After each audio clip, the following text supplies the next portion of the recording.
my late cat, Riley. He was like my best friend to me. I had him. So this was Riley. He was an orange and white cat that I adopted back in 2002 with my mom. Because my other cat, Tina, my childhood cat, when I was 3 to about 15 years old, she passed away. But I wanted to open my heart again, so I found little 5-month-old Riley. I fell in love with him, and he was with me through all the hardest times of my life. He passed in February 2019. So this is the way I envision his Rainbow Bridge journey with the animals of my past. My dog Cody, Tina, Lassie, they're all leading the way for him to find his journey in the illustration. Thank you so much. I'm going to read the poem, my dedication to him. It's called Riley, the Sweet and Tender Croissant. Because he was shaped like a croissant. It was a little joke. Riley, you saved my life.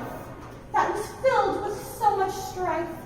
Bullies tortured my fragile soul until you pounced into my heart so bold. You were a buff orange ball of fluff with twinkling golden orbs, piercing as the blazing sun. I nicknamed you Croissant for your colors and your pose. I watched you bloom like a golden-colored rose. You joined my family in June 2002, galloping straight into my heart with a resounding boom! I adored all of your little quirks, from jumping on cabinets and your fetish with plastic that you thought was fantastic. You loved to scratch and open doors. You earned the nickname Mr. Sneak for this and many more. You adored smelling stinky feet and tasting mozzarella cheese, whipped creams and deli meats were your dream. And your favorite toy mouse, I still hear it dangling in the house. As the wind gently cradles it and rocks it side by side, I hope it is you, sweet croissant, forever in stride. Living in the nook of my heart, I hope that we will never part. Sweet as sugar, purring in delight, from early morning until the night. I saved you from the Bronx streets and from a diabetes scare.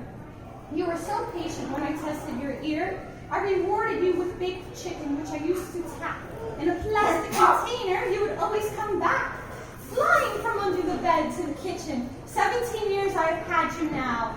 It was too soon to see you take your bow, joining forces with Cody and my late stepdad Mike, leaving me and my mom in tears and fright.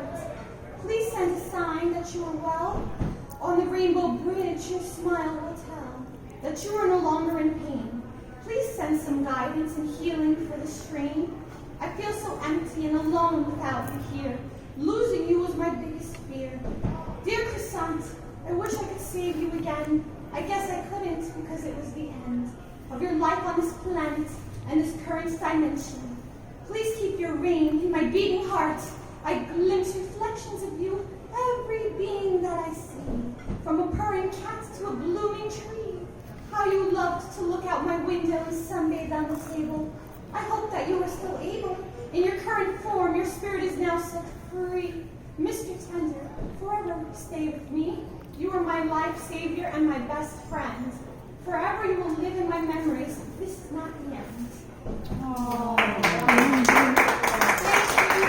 I have this painting of him actually put on his favorite spot. I printed it out, and he used to sit always on top of the cable box to stay warm. So as an ode to him, it forever stays where he used to be. And a funny story actually just happened recently. We have a clock on top of the cable box because it no longer has a time on it, so we bought a new clock to go on top of it, and the clock just stopped working. And it's a plug-in clock with no battery. So I said, oh, it probably just died, the clock. I'm like, wait, let me test it in another outlet. And it worked in another outlet, and then when I put it back in the same outlet, it worked again. So I have a funny feeling Riley was playing with that to make the clock go off. So, don't be surprised. We are surrounded by our loved ones, so they never leave us, whether they're animals, whether they're humans. This is just flesh. This is not who we really are. Who we really are is in here. We all have an inner light in us to guide us, and I do have a short poem about that, which I would like to read to us. So it's called Free Your Spirit and Shine On. This is the illustration about it. I love the psychedelic era of the 60s. I was just telling Joe, I think I was a flower child and must have been at Woodstock, some form or another, listening to Jimmy. So that's why we're like long flowers. So here it goes. Free your spirit and shine on. Let your inner light out. She is hiding inside of a spirit that was once broken. You no longer need to hide. Now is your time to come alive. Go on and shine, you radiant, unbridled, free-spirited, magical, mystical being of sharp wit, empathy, grace, and creativity. Strike the pose of confidence. Your electric aura of colors come shining through, glowing effervescently all around you. You have the power to change the planet with each beam of light that you cast upon it. Thank you, everybody. Thank you for having me. And thank you, Joe, for your time. And I can't wait to hear everybody else. So stick around because we have a small group of people here. So there's a lot of time to kill.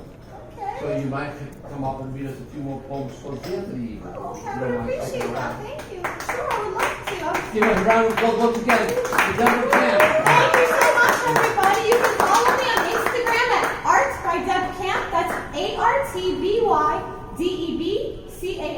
Art by Deb Camp. I'm always posting all my murals, everything that's going on. So thank you so much, everybody. Thank you.